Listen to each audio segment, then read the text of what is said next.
As much NBA as anyone, right? No. You watch a decent amount of NBA. Yeah, near the end of the season.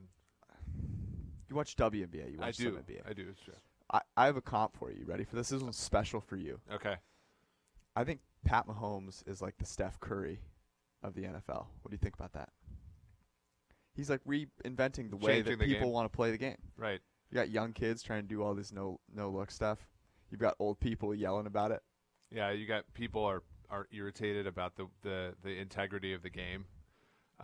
That's how we're going to start. I sort of liked my comp that when we were off air about, at least body wise, the pear shaped Paul Pierce and Alshon Jeffrey. Has Alshon Jeffrey faked any injuries that we know of? Like gone off on a wheelchair and then somehow magically come back? Alshon Jeffrey's been injured many times. Sure, I'm wondering. That would be the icing on the cake. Yeah. I also have I think Tom Brady and LeBron are similar. There's like equal love and hate. People really love, really hate both those guys. They're both amazing. Was there ever a turnabout on Brady though? Because I know when Braun was almost universally loved in Cleveland, and then when he left for Miami, a lot of people rooted against him, including me. And then you realize that he seems like a decent human being. And he goes back to Cleveland, wins a title with Matthew Dellavedova, and now he's doing Taco Tuesday ads on Instagram. Right. So I don't know. I mean, this is a good segue into one of the things I want to quickly talk about. That we want to quickly talk about before we get into the games this week, and that is there's probably going to be a lot of quarterback shuffling. A lot of news coming out about Tom Brady. Yeah. How he's selling his home. His trainer's selling his home. His contract expires. They're doing some weird things on the team side, trading high picks for Mohamed Sanu and whatnot. Mm-hmm. So there's a chance Brady's on the move. If you had like your dream scenario, where would these quarterbacks go? Where would Brady go? Where would Newton go? All these guys. Well, you said Newton to the Bears the other night, and I sort of like that one. Well, here's one I kind of like as well, and again, this would mean that Brady would have to leave, but I kind of like Teddy Bridgewater to the Patriots. That'd be kind of cool.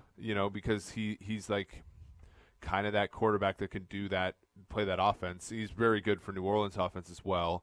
The one for me is like, where does Jameis go? Because people are going to look around the league and look at for you. Bruce Arians and say like he's the perfect coach for him. Got a place for you. Jameis doesn't succeed in that. Where is he going to go? So where would you put Jameis Winston? I have a couple. So I think that I think both Newton and Jameis Winston are great candidates for the Broncos next season. Yep, exactly. That's the right reaction that you should have. Is Jameis tall enough? Yeah, I don't know. I mean, I'm just kind of. I think Newton is the better prize there. And then the Brady one is so weird because he can't take a step down from a city perspective because of Giselle and his brand. So he can really only go like L.A., New York, or San Francisco. Chicago-ish. Is Chicago more prominent than Boston? I think it's not. Yeah. I think it's the same, at least at best the same level. And it's not on a coast, which is an issue. Well, the other thing is could Brady – so when Brett Favre went to Minnesota, there were like – and if he would have won the Super Bowl in 2009, he would have been an all-Vikings team member for having played one season for them.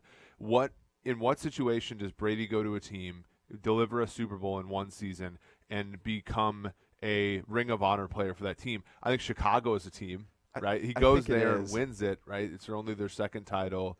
He's the first quarterback to have any success since like Jim McMahon, and like that would be appealing to Brady. I don't think Chicago's appealing to Brady. Okay. As much as I do like that narrative, I think the places where he would do that are San Francisco and Dallas. Dallas is another one. Although, again, like, I mean, lost in the shuffle of Dallas being overrated and having, a lot of things that are sort of noisy for them. One thing that isn't is how good Prescott's Dak playing. has been much better. I'm just throwing out there, like, it is Tom Brady, and the Jimmy G thing is kind of interesting because if somehow something weird happens there, it doesn't have to be that weird for him all of a sudden to be like, hey, I'm going to make this play, and they probably figure out a way to make it happen. And he would love, if the narrative is he wants to get away from Belichick and win, usurping Garoppolo at the same time would be probably his wet dream. Okay, Josh Gordon gets put on IR. He's done with the Patriots. This is kind of in reverse order of happening. Emmanuel Sanders gets traded to the Niners for a couple of, was it 4th and 5th round pick? Yeah. And then Mohamed Sanu, the Patriots trade for him for a much higher pick. Was it a second? Is that what it was? Yeah. Basically a third is the way I'm thinking of it. Yeah, for them. Do any of these matter? Which one matters most? Do any of these impact the Super Bowl in your mind? Well, no. I think that the thing for New England is they were probably going to get the 1 seed and have to play a young and plucky team in the AFC title game anyway, right? Whether that be Kansas City, Houston, Indy, Baltimore. So, and I think they get there with or without Sanu, right? We've seen that happen. But he does help in the sense that, like, in those games, like we were talking the other day, what are the weaknesses for New England are only going to show up in close games, I think, right now, right? So, and I also think, like, strengths too, right? So, Sanu could throw, like, an option pass, right, for a touchdown, much in the similar way that Edelman did in 2014 against the Ravens. That is not going to matter macro level, right? Mike Nugent being a bad kicker and the fact that he's their kicker is not going to matter macro level. Whether they beat the Jets 28-0 or 31-0 really is beside the point. But he might hurt them in a game where they need a field goal, right? So I think I think that there's things that they can do with Sanu that will help them, but I don't think it's one of those things where it is going to change the results of a simulation in any way, shape, or form. Yeah, that's exactly what I was saying. This is a 1, 2, 3 play thing for the Patriots, and that Mohamed Sanu was way underutilized as a passer, and the Patriots can get to a certain point just by breathing, but when they get to that point, all these individual plays matter a lot more because they might have a weakness in the offensive line. They might have a quarterback who's getting older, who's definitely getting older, and his play is declining a little bit as well. They might have a former first-round pick running back that is struggling to get 2 yards a carry.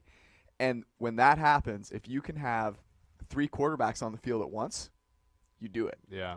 And that could be the difference in a game. I mean, look at that Rams game in the Super Bowl. That game turned because they were able to go 5 wide from 22 personnel, right? So if they can all of a sudden have some wrinkle with Sanu in there, I think it matters. Yeah. The Sanders one is interesting to me because if there was a coach that you were like, hey, who's going to take Emmanuel Sanders and make the most out of him, it has to be Shanahan, right? Right, and the weakness for the 49ers offensively is, A, how Garoppolo is playing, but mostly B, which is that their receiving core is a bunch of twos at best, right? Probably threes.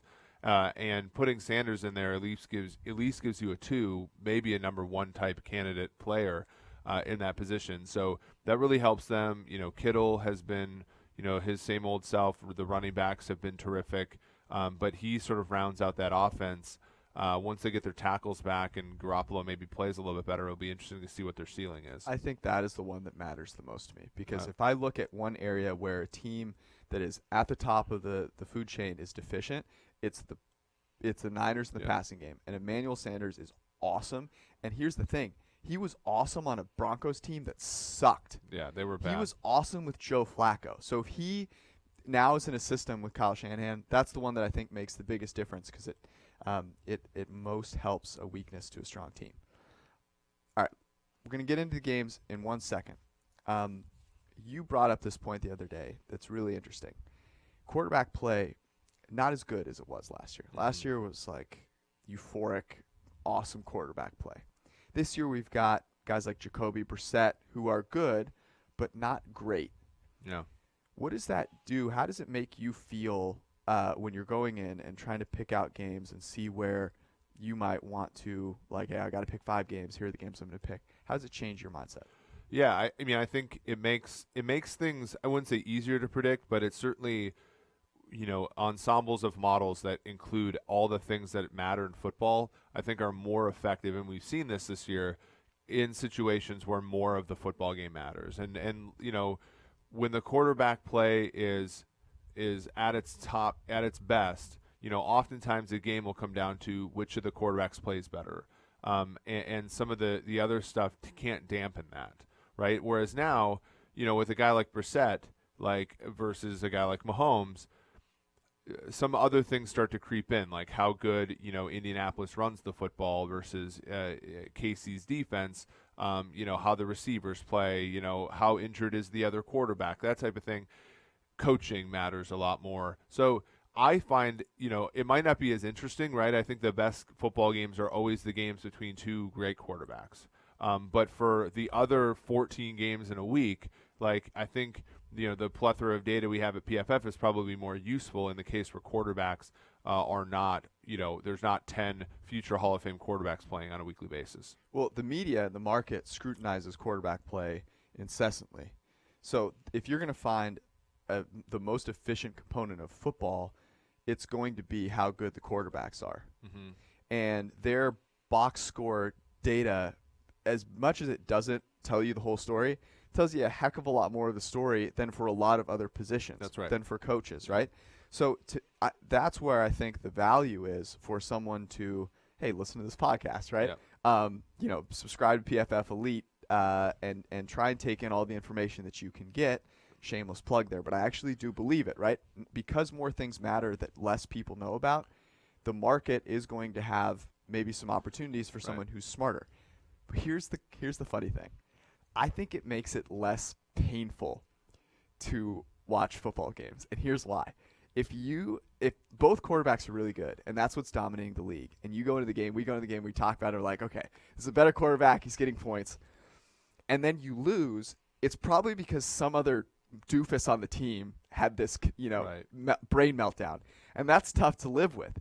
Now you're sitting there and you're like, look, I know, this could happen. Stuff could happen, and I'm going to live with it, and I'm going to enjoy it, and I'm not pinning my hopes to, the quarterback only. We saw this in 2017, right, where there were more quarterbacks that were hurt. I don't think it was at that level it was this year, but you saw a decently even split between overs and unders, right? You saw, last season was almost an over fest until week 12, and then they started calling penalties, and then it was more of an under game there on out. There was just more statistical stationarity, I guess, to maybe butcher a phrase there, when there's more things that matter in a football game. But you saw in 2017, the 4 teams that made the conference title game, the Patriots had a brilliant quarterback.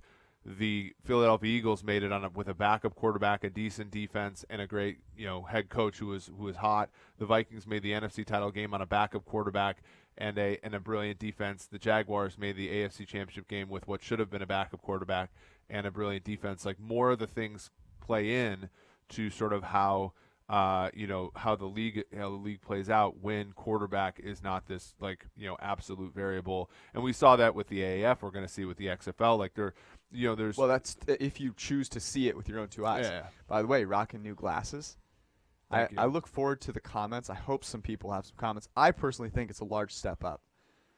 I really like them. Thank you. I'm digging them. That's my one compliment for the month. I don't take them lightly given their frequency. All right. Here's the question I want to get out of here on. I think the coach of the year is down to Frank Reich and Sean Payton, both because of what you just talked about. Mm-hmm. Pick one right now. Oh, Payton. It's Frank Reich. It has to be Frank Reich. That team got stabbed, then had the dagger pulled out of them right before the season. Mm-hmm. They just beat one of the best teams in the NFL on the road, and Jacoby Brissett. Is he leading the league in passing touchdowns? He is, but Frank Reich's terrific. But there are articles, there are YouTube videos of us saying the Colts are the next great franchise in the NFL. That was with Andrew Luck. Sure, but we also said Matt Eberflus is a terrific defensive coordinator. Their offensive line is awesome. I mean, we were thinking about Denver, Indianapolis this week. Brissett's not being touched, right? Like, there's a ton of things. Granted, it's amazingly impressive that 2 weeks before the season starts you have to change quarterbacks, which is the reason I give it to Peyton, because 2 weeks into the season you have to change quarterbacks. And Bridgewater looked horrible against the Rams. He's looked increasingly better as the season has progressed. I believe in Bridgewater's talent, but I think it's mostly Peyton. And then last week against the Bears defense that is considered one of the league's best, you go in there without Jared Cook, you go in there without Alvin Kamara, you go in there without Breeze, obviously. With Trubisky.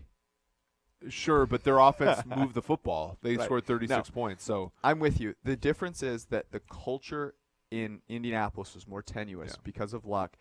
The culture in New Orleans stayed positive because Breeze is still there. They know he's coming back. Well, and Bridgewater is like somebody the team loves, But same with Brissett. With Brissett. I just think Frank Reich has done more with less than any head coach in the NFL. The Colts, without a doubt, are the most impressive franchise in the NFL right now, not named the New England Patriots. They have a chance in every single game because of Frank Reich.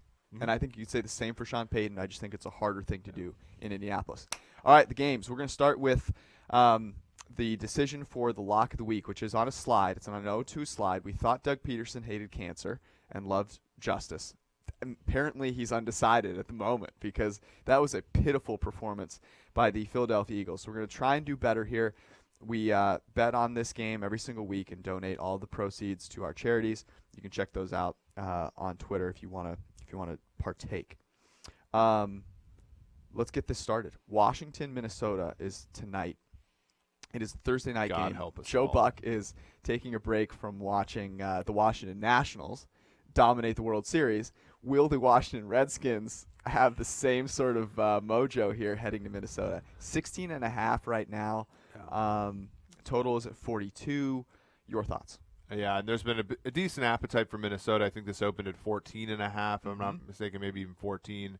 And so, you're looking at money all the way out to Minnesota. Does it get to 17? Probably not. But right here, I think people like the Vikings.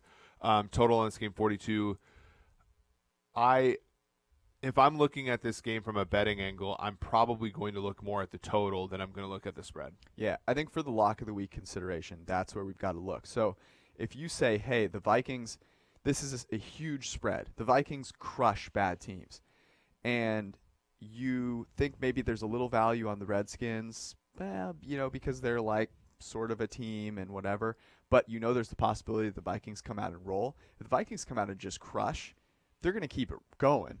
And the chance that they just cover this total by themselves, I think, is realistic. So I'm totally with you. 42 is such a low number.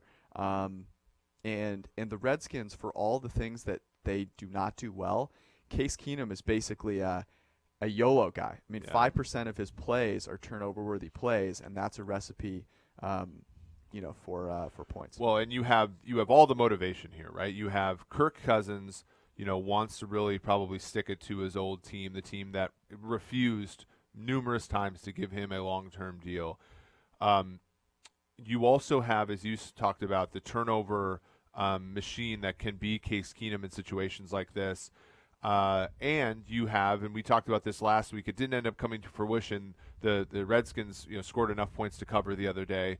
But the idea was that, Washington is a team that can come in through the back door at the end of games. We saw it in week 1 against Philadelphia to cover the spread. We saw it in week 2 against Dallas to hit the over. Yeah. We saw it on a Monday Night Football game where the total was very similar to this against Chicago. They come out, get down by 28, score enough points for the total to go over. They're a team that doesn't quit, right? And with a head coach who is on his 3rd game right now, there's certainly people on that team who are like, well, if I want to stay in the NFL and stay in Washington, I have to play all 60 minutes.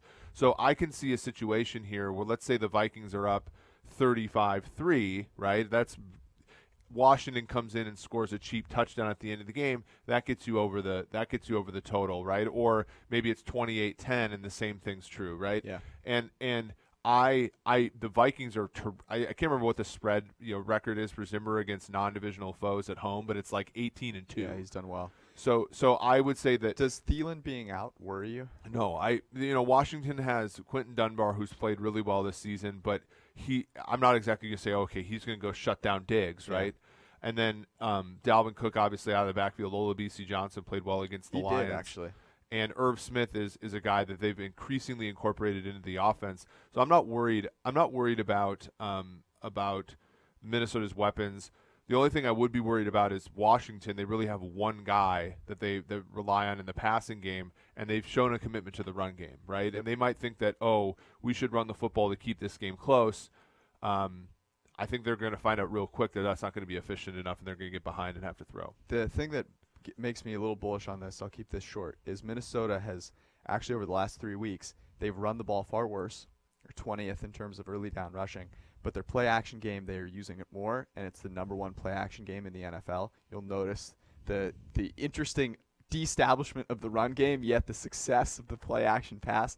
So I think they may be realizing they've got a pass to set up the run, and if they do that, I don't see Washington providing much resistance. Kirk Cousins just play-actioning his way to a 21-0 lead in the first half, and then all of a sudden the Redskins are beaten down, and Dalvin Cook ends up with 200 yards. Anyways, we move onward to what I think is the best game of the weekend. And in our column that we write every Thursday, this is our podcast-only discussion. We had some good debate about Carolina, San Francisco, and the total was really low. It was 40.5 to start out, and now it's crept all the way up to 42. And we were thinking about the over on that, and you notice that the first half is actually maybe there's a little bit of value there. It's a 20.5. So spread of 5.5, total 20.5 in the first half. I'm all over the place. Your thoughts? Yeah, I mean, this is an example of, where we write the article on Wednesday night, gets to Thursday morning, and all the value's been sucked out, right? Which is why it's important to,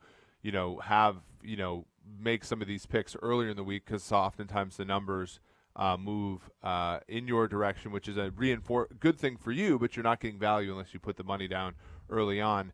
For me, though, it looks like, 42, you're not quite above break even here, especially at minus 115.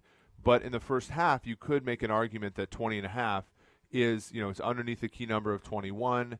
And San Francisco has been much more of a get out ahead of teams and coast than a team that plays close and the game sort of goes over. Now, Carolina has played a couple of those games, right? They played a game against Tampa Bay. Their last game was more of a, score at the end. Against Jacksonville, it was more of a score at the end type of thing. So I could see either way, but for me, it's like just numerically, there's more value on over 21.5 first half now that than there is full game over 42, just because of the way the numbers have shaken out. The tough thing for me is putting my money, my hard-earned dollars, on something where the coaches and the team's incentives aren't aligned. And at the end of first halves, we see coaches just sit down and decide not to play, like the last minute of a game and not try and score, which is maddening, and I would hate for that to happen. And if you have a team like San Francisco who believes so much in their defense, I could definitely see that happening, especially if they're ahead. But what does make me like this quite a bit, a couple of things.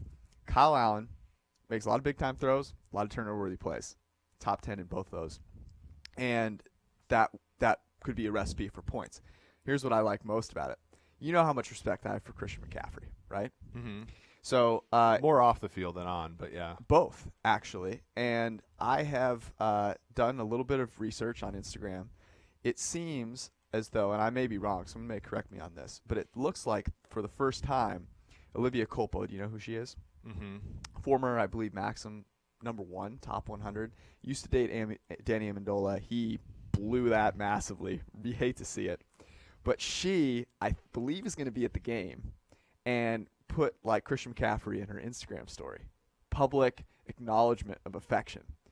I think that scoring off the field translates to scoring on the field for Christian McCaffrey.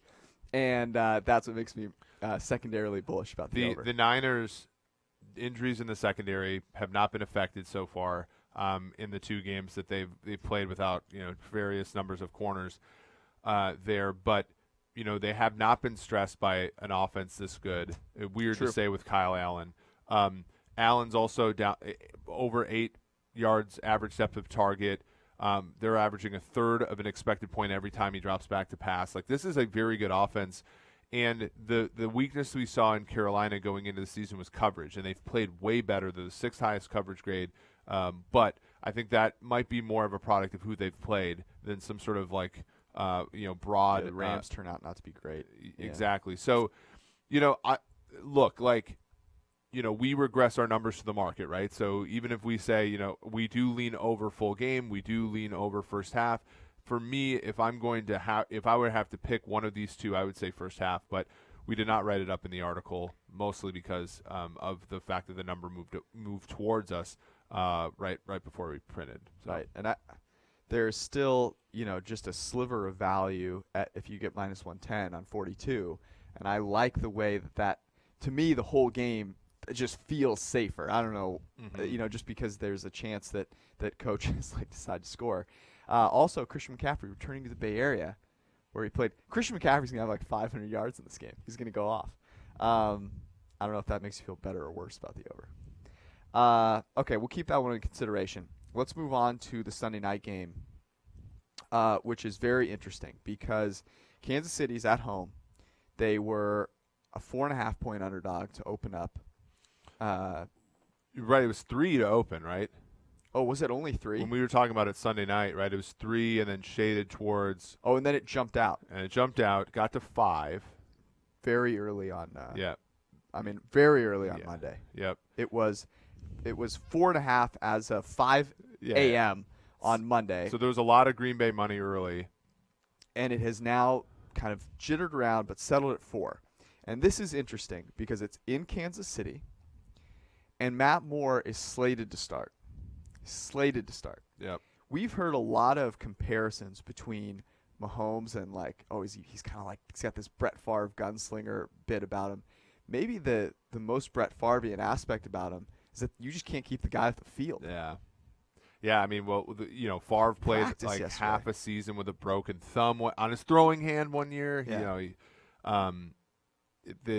He just refused to come out of games and come out of seasons and stuff like that. But okay, let's assume though that Kansas City plays Matt Moore because that's really where you have to go with this one. There's a case to be made here for Kansas City, right? Because Sammy Watkins practiced in full yesterday. Eric Fisher is coming back, it looks like. Tyreek Hill is now on his 3rd game of being healthy. Travis Kelce's one of, if not the best tight end in the league. And Shady McCoy, Damian Williams. Did you mention Chris Jones? Chris Jones is also, returning. I think that there's a case to be made that Andy Reid, with 10 days off, knowing that Matt Moore is probably going to be the quarterback, can scheme up an offense against a defense that was bad against Oakland last week. Yes, that is what this is all about. So that the market loves the Packers. As we foretold on the 2 a.m. on Monday morning, the Aaron Rodgers MVP love blossomed. this whole week. I mean, it's just ridiculous. And the funny thing about the Packers is that they were just about as bad offensively as they were last season for the first 6 weeks. They then play the Raiders, whose pass rush just literally didn't make it to the state of Wisconsin. Aaron Rodgers under pressure 24% of the time, but when he was pressured, it didn't happen until 3 seconds after the snap on average, which was the longest of the season. What I'm telling you is they put up no resistance. Yep. And the thing about that game is the final score tells you one story. If you watch the game, it tells you a totally different story. The Raiders are going to score. They're at the goal line at the end of the half. To go ahead. 17-14. It's 14-10 at that moment. Derek Carr does his traditional, I'm going to fumble it out of the back of the end zone. Green Bay goes down and scores quickly. Breaks, backbreaker. They then get the ball coming out of the half, score again. So at that point, the game is over score-wise.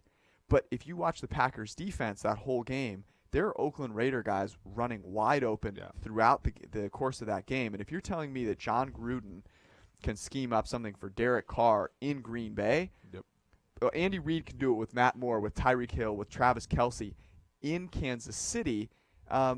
He's done it with other quarterbacks his whole career. So I actually think there's a lot of value here. And you have that.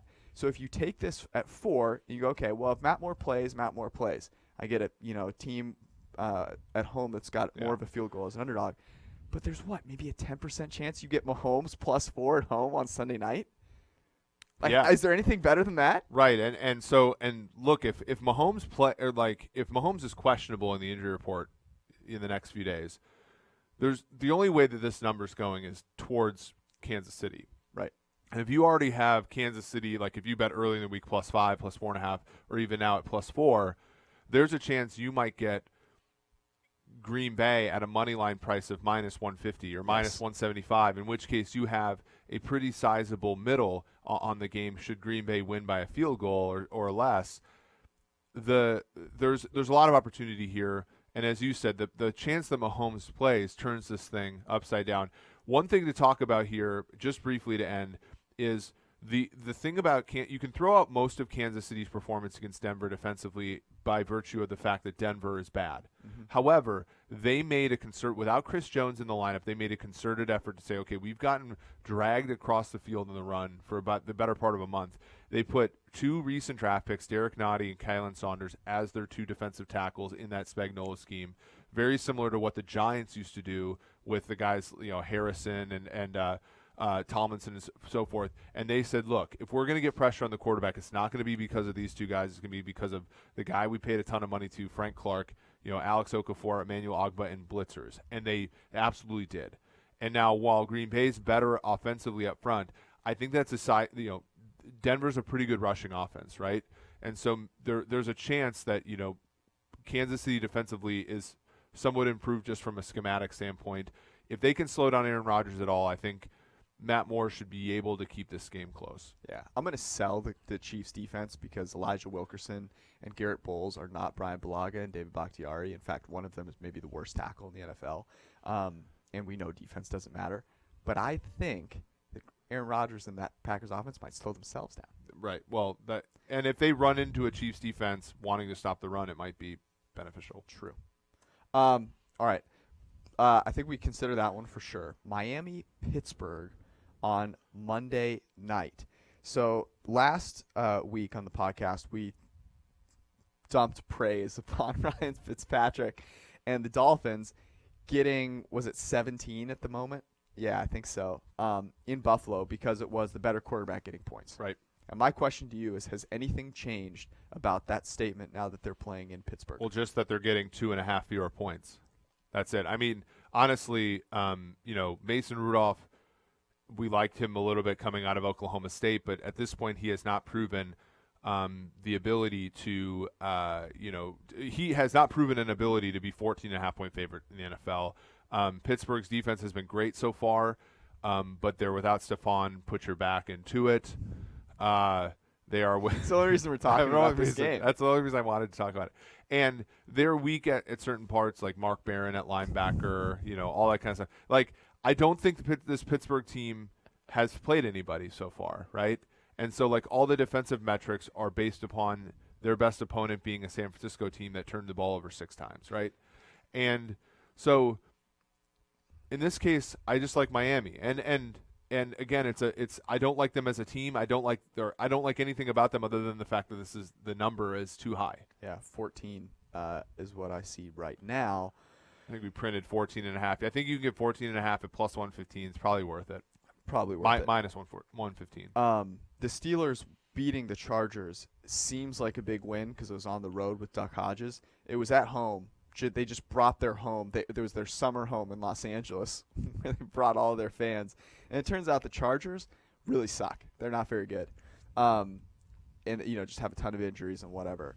So I don't really know that, I don't know that there's that big. This is hard to say. Pittsburgh beat Cincinnati and the Chargers, two teams that are bad. Well, I was going to say, I don't think there's that big of a difference between the Chargers, getting booed out of their own home, and the Dolphins with Ryan Fitzpatrick. I don't know that there's that big of a difference. So, all right, we'll keep that one. There's not much else to say there.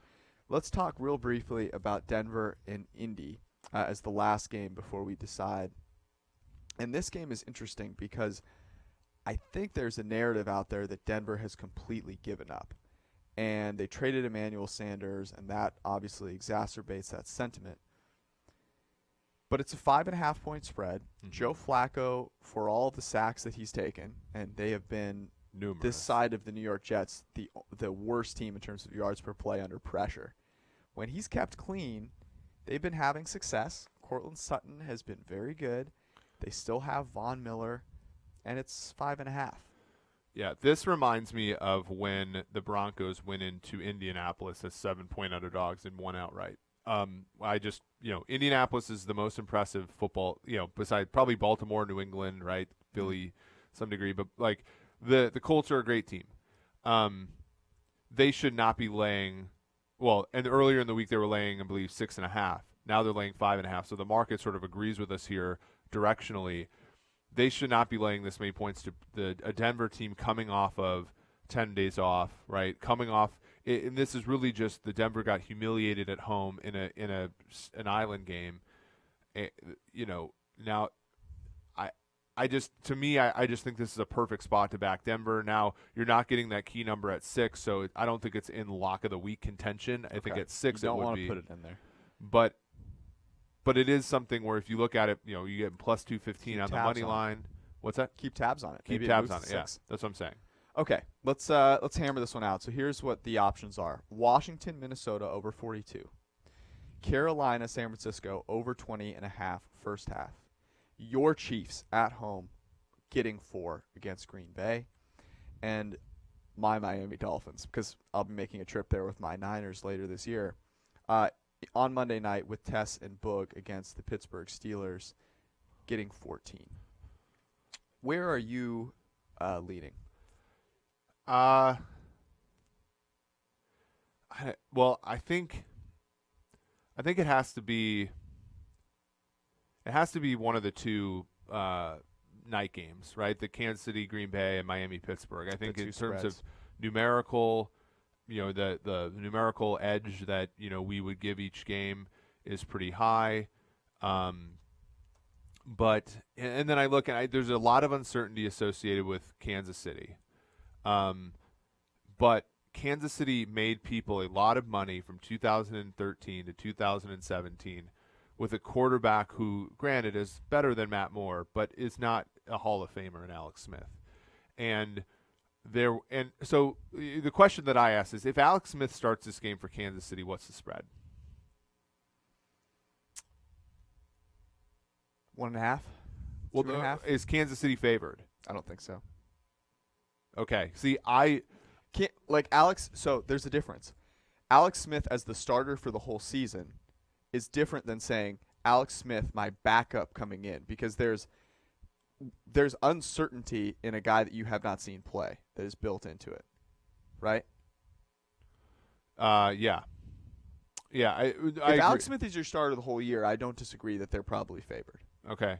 But Alex Smith coming off the bench for somebody, okay. We don't know, there's that. So, but I'm going to make the argument for Kansas City +4 here that Matt Moore is not appreciably worse than Alex Smith. He's not 4. Let's say this is a pick 'em with Alex Smith at quarterback. Matt Moore is not 4 points worse than Alex Smith. You're talking to the guy who said Matt Moore and the Chiefs would beat Joe Flacco last week and that they should have benched Mahomes. Now, I was right because you know what's crazy? Mahomes' knee is probably less injured than his ankle right now because there was no damage in the kneecap. So I am totally with you. I think there's a very decent chance that Mahomes, Willis reads this, comes out and plays. Well, and if he doesn't, I have Andy Reid, Tyreek Hill, Travis Kelce, and the home field against a team that is way overvalued by the market. Well, and I was talking this through with Kansas City. our friend and friend of the show listens in, Seren Petro from Kansas City, and we were saying, at first blush, these NFC games don't matter to the Chiefs. Minnesota, Green Bay, but actually they do because they're not the only tiebreaker that would ever matter for Kansas City would be with New England at this point. Because if they tie Houston for the 2 seed, they lose the tiebreaker based upon head-to-head. Indy, same thing. Baltimore, they win it based on head-to-head. The conference record for Kansas City is actually meaningless in the AFC playoff race because they would have played at all 4 of the teams that they would be competing with for first-round buys. So, earlier in the week I misspoke and said these games have less meaning because they're against NFC teams. I think they have more meaning now, and so my hesitation in going with Miami is motivation, right? I just don't know a week-to-week basis whether they're going to be up for a game. I think Kansas City will be up for this game, and hence you don't have to worry about it. You can play the numbers straight up. What is second blush? Is that normally where you make sound decisions? First, no, it's the Daniel Kahneman, thinking fast and slow. Yeah, I'm aware. Yeah. I just think it's such a funny thing to say. It's look, so the first time I blushed. It's so freaking hot in here that I'm at 5th blush. So you're the one that wore the sweater. I told you it's gonna be 70 degrees. I showed up in a tank top today. I was prepared.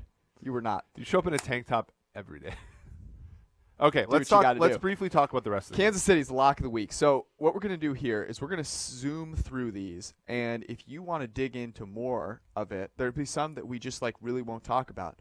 But you can go see all the stuff, all the different metrics and numbers and where our number is and our confidence level with it on PFF.com with an elite subscription, PFF Green Line. You get not just the NFL, but FBS as well. So you should go check it out. Here's the middle tier of games that I think are worth discussing. Let's go through these. The first is Mitchell Trubisky and the Chicago Bears at home.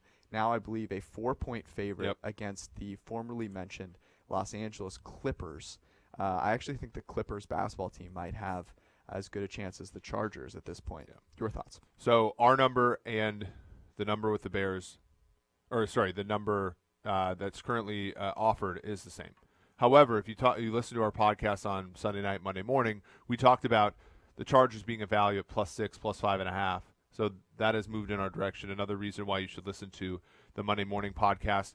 I think we've already seen the total in this game move from 39.5 to 40, now all the way to 41. Again, another reason why sometimes it's better to go, well, most of the time it's better to go early in the week, even though limits are lower. That's why this is a second tier game. This has moved in our direction, and most of the value is gobbled up. Yes, I mean, I'll tell you who I'm not backing. Mitch, Mazda Mitch, Fred Flintstone's car, Mitch, Mazda Mitch, Cam Newton coming soon. Seattle, Atlanta, very interesting game because of the Matt Ryan question mark. Seattle favored by 5.5. This game might be most interesting, though, if you look at the total. Yep. Because it's 54, and the Seahawks are a team that loves to run the ball. The Falcons are a team that hates to play defense. And if they have Matt Ryan with an ankle injury, or they have Matt Schaub just as himself, they are probably going to run the ball a little bit as well. So 54 is a lot of points. I know that the Falcons don't play any defense and that the Seahawks are not very good on defense, but this is a number play where you're taking both teams' tendency, to want to run the ball or just what they would like to do, and using it to your advantage. Yeah, and I think that this game is actually has been off the board for a little bit. Yeah, so early in the week when this opened at 54, we liked the under, and I think that is that would have been a good play, even if Matt Ryan plays, just because both of the Seahawks are not efficient on early downs, and Atlanta is not efficient in the red zone, right? And so, even though we've seen the Falcons play high scoring games, both of these teams I think would rather Atlanta in the case to protect its defense, Seattle in the case to keep its identity, slow the game down, right? And so I just think this is way too much to be an over game. But at this point, it does look like this is off the board just because of the uncertainty with respect to Matt Ryan / Matt Schaub. Yes, I'm with you there. Sorry, Oakland, Houston. This is a game that, for the same reason that I think Kansas City was the lock of the week this week, is the Raiders have that seemingly horrible game against the Packers, which I don't think is at all that horrible. The thing with Houston that is tough is that they also just lost, and it's hard to see a team that I think we value pretty highly, right, with Deshaun Watson, come out and be flat 2 weeks. Yeah. But I would make the argument here that right now Houston is favored by 7. So if I have to go on one side of this, there is a little bit of value, I think, on the Raiders getting 7 points. Their offense has been nowhere near a disaster, and I think we saw that last week. Yeah, and good out of the NFL, they gave this game, even though it's in Houston, they're playing it at 1:25 Oakland time, so there's not that, the issue with the time zone. Both of these teams' defenses are bad to the point where Oakland probably thought they got better when they traded Garyon Conley to Houston before the game. Both of these offenses are pretty good, actually, both in the top 10 in our Massey rankings. So I can see a situation now. Josh Jacobs is injured, right, and they've been leaning on him a lot. I could see a situation where Oakland tries to open it up a little bit, and can stay in this game because Houston defensively has not been great, and in terms of they've just been trying to cover up deficiencies, and in some games it works, and in other games they get exposed as they did. Jacoby Brissett was 18 of 19 for 190 yards from a clean pocket last week. Look, the Oakland Raiders over the last since week 4, so what is that, the last 4 weeks, they are the 4th most efficient in terms of expected points added per play passing offense. 5th is Houston. And for the whole season, Oakland is top 15. So the recipe for Oakland to keep this one within a touchdown is to score points, and that's something that they've been able to do through the passing game effectively. All right. Games that there are a lot of them. This is a week where there's a lot of games in the rest category. A lot of them. So we're going to speed through these. The Philadelphia Eagles and the Buffalo Bills. My God, the Philadelphia Eagles. Are you punting on the Eagles? They are a wait-and-see team for me. If I had to pick in a pick'em, I would pick Philly in this game. Yes, well, they're getting the points. And they're getting the points, and I don't believe in Buffalo 1 minute of the day. There was a graphic up on our website, on Twitter, where it showed that Josh Allen was great underneath and bad over the top. That seems to be what Philly can contain in the passing game at this point defensively. So if that. So maybe this plays into Philadelphia's strength. This is a must-win for the Eagles. So they don't win this game, they're in real trouble. They're in real the bad problem shape. with Philadelphia is that they could use you and I in their receiving core. Cleveland, New England. This was a game where, remember at the beginning of the season, we're like, is this where the NFL opens? Cleveland, New England. Now, it turns out probably would have been about the same score as New England, Pittsburgh. Cleveland probably, well, maybe they would have been this big of an underdog. They're a 13-point underdog in New England, total of 45.5. I think the only place that I would be willing to allocate capital if I had to, if like I had to bet this game somehow, some way, would be the over, even though 45 is a key number. And the reason for that is you could never, ever, ever in a million years convince me to back Freddie Kitchens in his dog pound hoodie against Bill Belichick on the road. Do you have anything to add to that, or should we move on? No, I do think I do think they are. I do think that they are undervalued, Cleveland. I think they're a top 10 team in yards per play. It's really their coaching, and that's something that I think maybe regresses to the mean down the stretch. But yeah, this is a game I sort of want to again watch and see and not place any money on. Yeah, I think their passing game is fundamentally flawed, and Bill Belichick is going to. Arizona at New Orleans. Drew Brees is going to play in this game, it appears, and that is why the Saints are 10-point favorites at home. The Cardinals have been plucky. They've played bad teams. The Saints, not a bad team. Drew Brees coming back. You assume New Orleans is rocking. So are you here for the Cardinals backdoor cover or the Saints domination? Which one would you go with? Yeah, Bridgewater is like 25-7 against the spread in his career. Stop it. But I don't think he's I don't think it consists of being 10-point favorites though. I think it consists of being short favorites or short dogs and then overachieving more so than covering big numbers like this. This is a game that I think if you bet it, you're going to be mad the entire game. Yeah, either way. The idea that Drew Brees just comes back being his same self.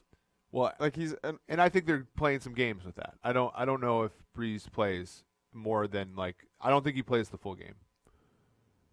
You know what I'm saying? Like I think it's some sort of, they ease him back in. Drew Brees is not a guy that lets people push him around in that respect. And if he comes out and is rusty at all, I'll tell you what, he is not going to the bench. But I think if I had to, I still think there's a chance they start Bridgewater just because of the bye coming out after and all that kind of stuff. If I had to, I would take my guy, Cliff. Okay. In a pick'em league. The Tampa. All right, here's a game that if you care about enough, go to pff.com /greenline.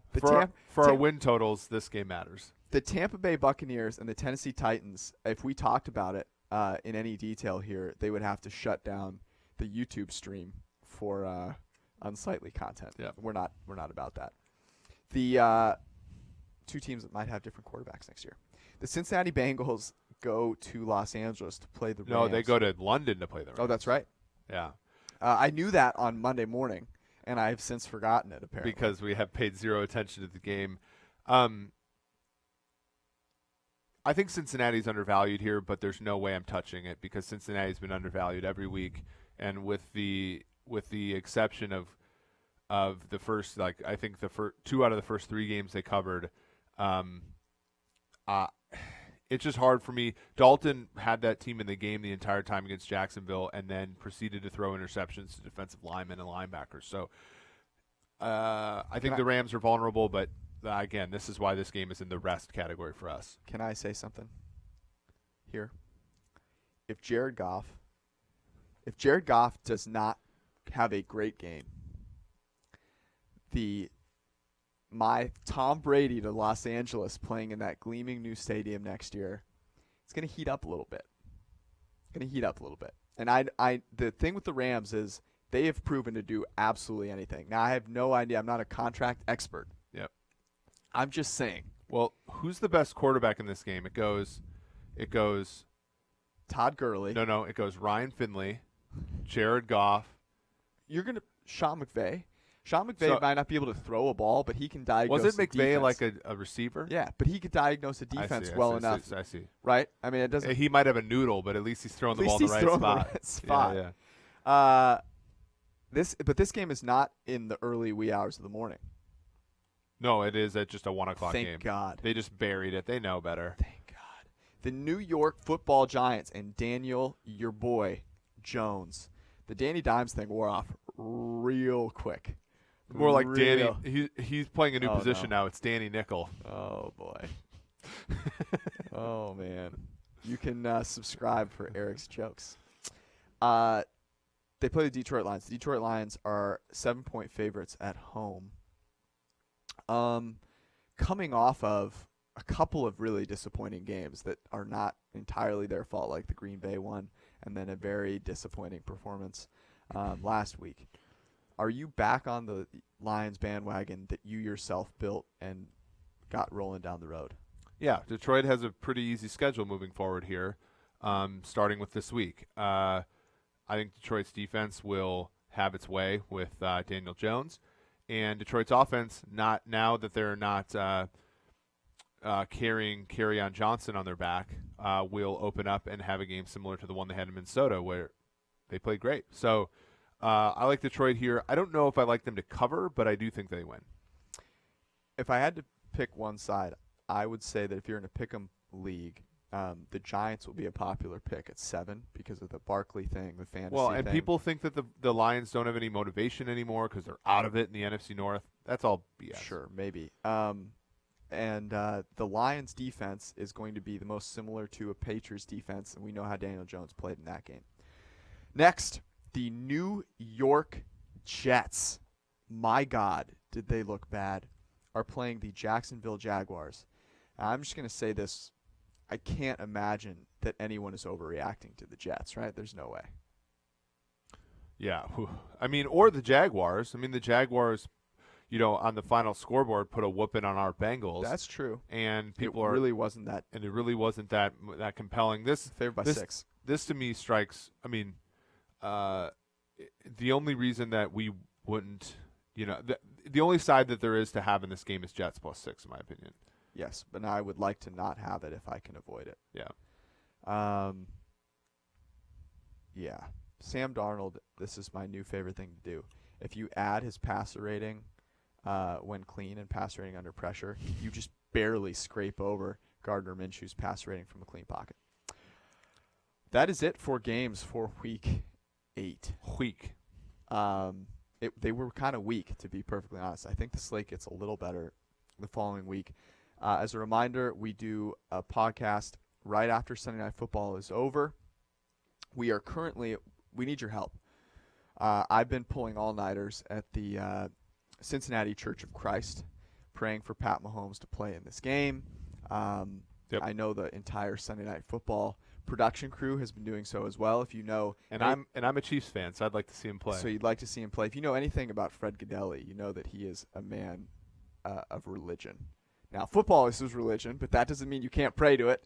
And so he has been beseeching the football gods. We need Mahomes to play in this game. Football needs it. Yeah. This is what we deserve, given this week, given how this season has gone so far. That's what we deserve. Do we have a story from the Cincy Y? Yeah. You and I tried to play basketball for 2 straight days and couldn't because the dust on the floor was so. There are 17 people that work at that Y at any given time. Yes.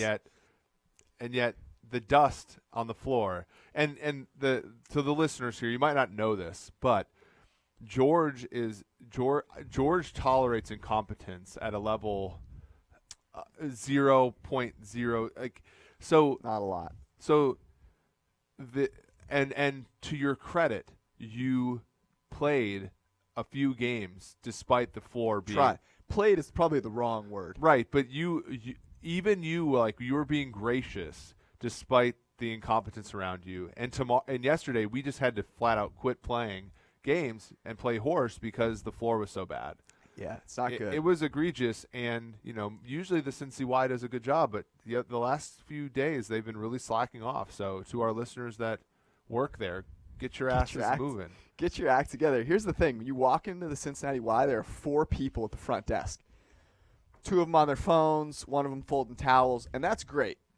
And they always say hi to you, and when you leave, they always say goodbye. Always say goodbye to you. Sometimes they say put on a shirt to you, but that's beside the point. Actually, no one at the front desk has ever said that to me. The people at the front desk like me. It was some random peon that was intimidated by me.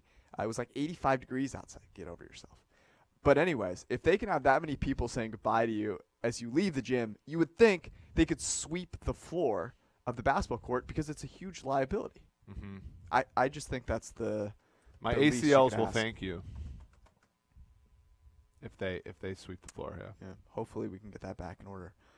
I don't think we have any other. No, stories. that was the most. Did I tell the FaceTiming story, or did I just tell that to you?